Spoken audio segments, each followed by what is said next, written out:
Afternoon, everybody. Thanks for coming out. You know, as was just said, I agree wholeheartedly. There's just nothing more challenging. There's nothing that is going to be as stressful and yet can be as rewarding as opening your own firm or partnering up with someone else and opening a firm. It is full of anxiety. It is full of challenges. It is full of fear. There's a lot of work, but it is extremely rewarding. The feeling Dan was just talking about. You know, it's so easy to see the mistakes because this is a field that demands perfection. It demands perfection every day, every minute, every hour. And if you're not perfect, you better believe that's what you're going to remember every single time. You know, that is what haunts you, win or lose. And so piggybacking off of what was just said about experience, about starting out here, you know, number one, do what you know how to do.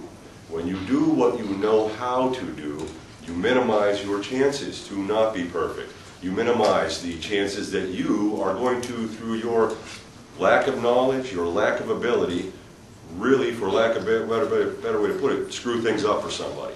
You are here to make things better, not to make them worse. So do what you know how to do right out of the gate. You can learn more later. You can always do more later. You can always branch out and do different areas of law, and trust me, you will. No one stays in just one area of law. You end up doing multiple things because your clients require multiple things of you, which is, you know, my starting point here. The reason you are acting as an attorney to begin with, the clients. There is nothing more important to the practice of law than your clients. You need clients. You need to get clients. You need to keep clients. You need to get more clients. Without your clients, you are nothing. You are a hollow man, hollow woman. You've got a degree on the wall. You've got a bar membership. Without people who need your help, you're nowhere. And that's not going to pay the bills. So who are your clients? How do you get them? What do you do? Well, there are lots of ways to obtain clients. I will say that it gets easier, as both of my colleagues are going to say. Once you practice, this is a results-oriented business. Nothing will bring you more business. Nothing will help you succeed quite like getting the results people wanted.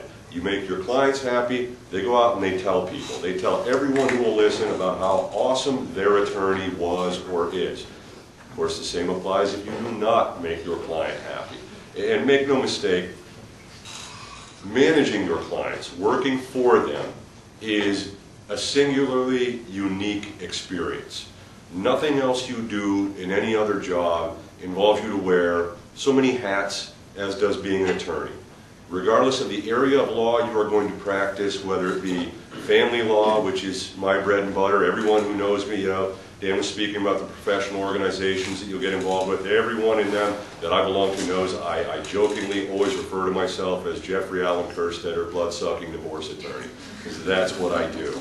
You know, your clients, they're going to require a lot of you. You are going to wear the hat of therapist, counselor, financial advisor, of course, attorney. You just never know what your client is going to ask of you next, and it may not be a direct request. You know, you may see where your client is persisting in a certain course of action or with a certain mindset or latched on to a certain idea, and you may see, because you are the attorney and you've been down this road before, you may see, even though your client hasn't asked you about this, that, hey, this is going to be a problem. Even if I do my best job here, if my client persists with this thought, this course of action, this intention, even if I solve the problem today, it's coming back later. So you are going to have to address all sorts of needs and wants of your client, and that's going to shift all the time. So, you know, the first thing is creating the client, attorney-client relationship. That's can be a dicey area because you can inadvertently, as some of you I'm sure have taken the, you know, professional conduct, professional responsibility, you can create an attorney-client relationship without intending to do so. Someone comes in for a consultation, you give them very, very specific advice about how you would handle this. They take that as your recommendation. They march along forward on that course of conduct, and even though they haven't retained you, they get back to you a week later and say, I did that thing you told me to do and it went completely wrong.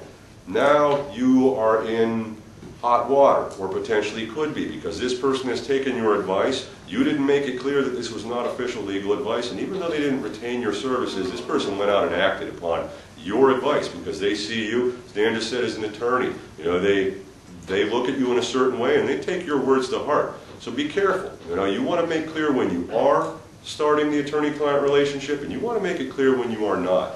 Standard policy, a lot of people do it, you send out a disengagement letter after every consult. I mean, literally, after you put the notes in the system, here's what we spoke about, you scan in your notes, you add it into whatever file you use, you send out that disengagement letter making it plain. I don't represent you. You did not retain me. I have not given you official legal advice. This protects you, and it also, you know, you may have heard the saying, good fences make good neighbors. You know, well, good contracts and good letters make for good business practice. Get used to it, because if you're going to start your own firm, no one else is looking out for you but you. You are flying without a wire. You've got to protect yourself. And I guess this is as good a place as any to know. You know, I went with a cinematic theme for my portions of this, and that kind of fits in because I'm the middle chapter here, and you can think of me as The Empire Strikes Back. I'm the darkest of the trilogy. There's no getting around it. You know, I blow a lot of doom and gloom because this is it's a high pressure occupation. You handle very important things, and there is always a cliff waiting for you to fall off of, another grenade or landmine waiting for you to step on it. Some of them are worse than others. You know, as my colleague said, you're going to make mistakes. Get used to the idea. You are going to make mistakes. You're going to make a lot of them. Some of them may go very poorly. It's the nature of the beast. Get used to making mistakes. And another thing you want to get used to, defeat. Get used to losing. I'm not telling you to make losing your rallying cry, but get used to it. No attorney wins everything. We don't all get our way all the time, no matter what it is. If you're settling something, negotiating to try and do it that way, you're going to give things up. If you walk into court enough times, you're going to lose. You're not always going to get that strong six-figure verdict. Sometimes the other side's right. You didn't have a thread to pull out. So get used to that and counsel your clients appropriately. Once you've taken a client in, they trust you. You are their attorney. You know, they look to you and they listen to you. Manage that relationship with the respect it is due.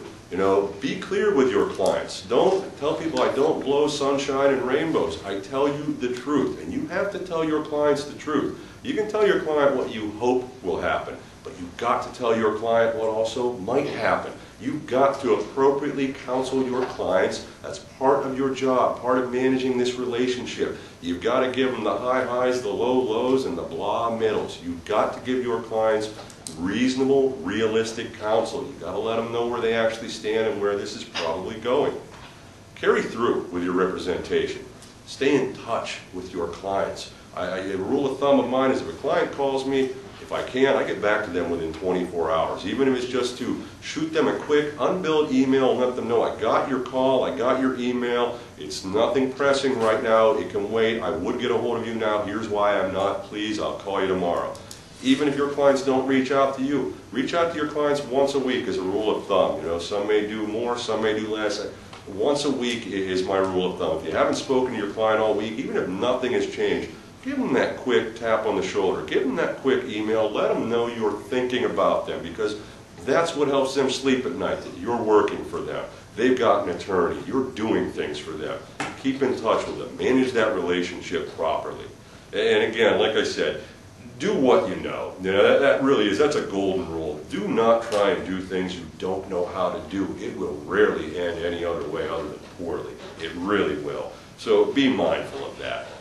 When you get ready to do what you know how to do, when you get ready to set up this office, sit down beforehand and really think about the costs, because I assure you there are a ton of costs you're not thinking of. I didn't, my colleagues probably didn't.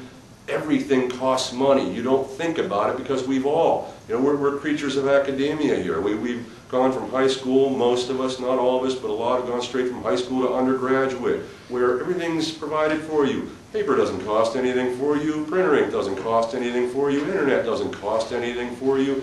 Everything's covered. When you're going to run your own office, you're going to find out quickly that toner for your printer is quite literally about as valuable as gold when you crunch the numbers. It really is. It is one of the most expensive substances on the planet, and it sounds silly, but I raise that to tell you, everything costs money. your pens, your paper. You're going to get that office? Well, okay, now you've got rent. Are all the utilities included? Okay, I bet you the phone isn't. Now you've got phone. Is the internet included? Probably not. You know, all those little things. You're going to need a printer, scanner, fax, or copy, or, you know, make sure it meets your needs. There's nothing worse, especially as a personal injury attorney, I'll tell you, there's nothing worse than waiting on a ridiculously slow scanner printer. It may sound stupid, but time is money, and you are going to learn that when you are billing people on 6-minute increments. The longer you've got to stand there waiting for that, you can't jump on to the next thing, you know. So these things all cost money, your computer, your printer, everything. That office that you're going to get, does it come with tables and chairs that are appropriate to, you know, it's got to be something your clients will believe that you know what you're doing, and that it's a smart decision to hand you a pile of money because you can fix this. You know, if you got the card table from Walmart with those little fold-out metal dealies and a plastic shelf, you are not going to do well. You know, there's some things you can't cut corners on. Don't go cheap on the cheap stuff, but know what the cheap stuff costs you, because everything costs you. So setting up your office is going to cost you. Maintaining your office is going to cost you. And I'm here to tell you, once you're an attorney, everybody's got their hand in your pocket. It never stops. The memberships, you name it. American Bar Association, New Jersey State Bar Association, this county bar association, that county bar association, you name it, it all costs money. And yeah, in large part, it's mostly things you have to do. You've got to get out there and meet your colleagues. You've got to understand, it's really easy to come out, and people will make this mistake. You come out of law school, you open your office, and darn it, you're going to take everyone on, head on. You know, opposing counsel's not going to tell you what to do. You're going to take them all on. Don't do that. Don't be that guy. These are your colleagues. You're going to see these people a lot of times for a lot of years if all goes well. Make friends with them. The ones you can't stand, the ones who are legitimately jerks, the ones who are legitimately that guy, make especially friends with them, because you keep your enemies close. You know, you keep your friends close, your enemies closer. Don't come out of the gate making enemies of the people you're going to work with for the next 30, 40 years. These are your colleagues. Get to know them.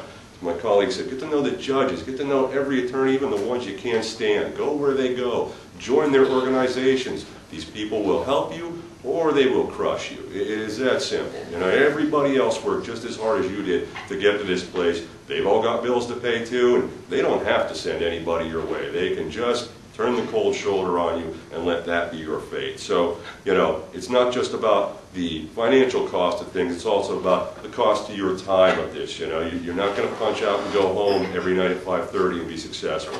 Get out there and meet your colleagues. Get out there and know them. Spend the extra hours to do so. You'll learn things. You'll build relationships. You will be a better attorney for it. You'll be a more successful business person for it. Growth is something that will occur if you've done everything right to a given point, if you're getting good results, you've made friends with everybody, your practice is growing, you're going to grow, and again, that will involve further costs. So, you know, and I'm not going to spend a lot of time on growth, because by the time you get to that part, you should be fairly familiar with sitting down, crunching the numbers, and knowing that when you move forward slowly, responsibly, never overextend yourself as an attorney. Again, that's something that will end poorly for you. People get in trouble with their trust accounts, their business accounts, their personal finances, they get in trouble with ethics boards. So be careful about moving forward. And I will say, you can probably hear this vibrate. You turn your ringer off. Well, once you become an attorney, turn your ringer off, put it on vibrate, because there's no ringer in the world that you're not going to get tired of, because your phone's going to just never stop doing this. So be aware of that as well, too. You know, so that was my second section, the JAWS reference. You're going to need a bigger boat. You know, it always costs more than you think it's going to in terms of both money and time. So be straight with that out of the gate.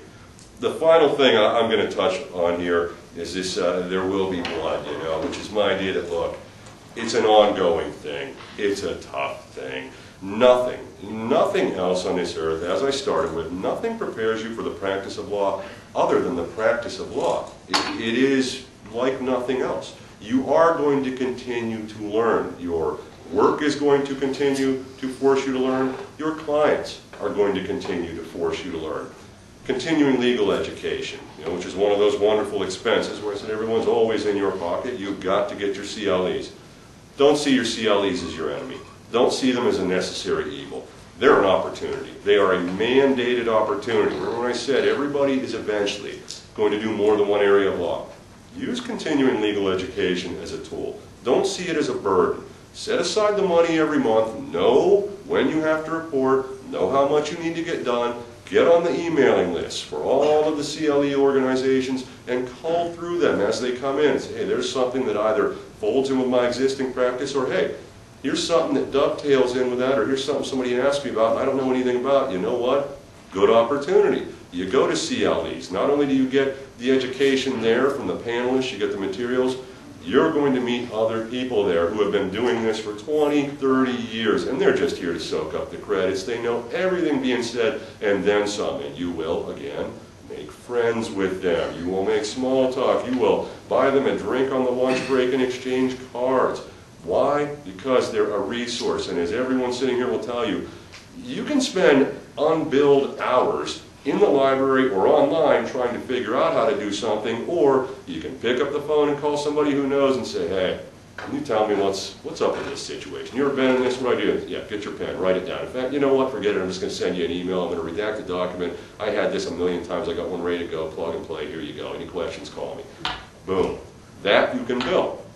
Your time is valuable. Like I said, out of the gate, your time is quite literally money. You can't bill for all of it, so you've got to be smart about what you do with your time. So use CLE. Use CLE as a resource. It's not a burden. And that really, it brings me to my last multi-point thing here. Your number one enemy in the practice of law, when you're starting your own firm, when you're fresh out of law school, the job market is terrible. It's just, arid was the word that Milo used, and he's right. He's right. I have had literally attorneys in counties around here who have been practicing 20, 25 years.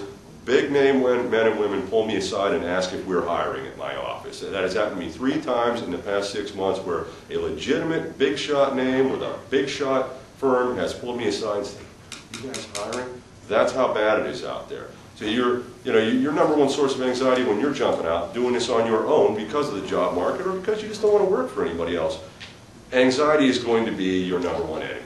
And really, I feel like there's really 2 consistent, constant prongs of anxiety when you are running your own affair. It's, what do I do for this client? And how do I do what I need to do? Those are, at its most simple, those are your 2 most simple daily sources of stress, and that is your number one enemy is stress. And make no mistake, there will be stress. There will be stress like you have never known. Some of the, my fellow 09 graduates, we always joke lawyering. You know you're doing it right when you got that heart attacky feeling going strong. That's when you know you're pushing it. You've got a full caseload, and when you wake up at 3:30 in the morning wondering, how am I going to work this miracle? That's it. Your 2 big sources. What do I do for my client, and how do I do this for my client? So, putting it all together, like I said, you use networks, you use CLE. As Dan said, build resources, build relationships, because stress is going to be your number one enemy. And you will never understand it until you've experienced it, that the stress of final exams, even the stress of the bar exam, nothing compares to having real lives hanging on your actions. You have the ability to get that big judgment and make sure someone can pay their medical bills moving forward, and you also have the ability to drop the ball, not file something you should have filed just because you didn't ask someone a question you should have asked. You also have the ability to just freeze in the headlights. Don't let that be you. Don't let anxiety and stress beat you. Build relationships, build a support network, reach out to people, manage your stress by knowing what to do and knowing how to do it. Once you know those 2 things, it's all about just doing your job just like everybody else does. That's all I've got for you.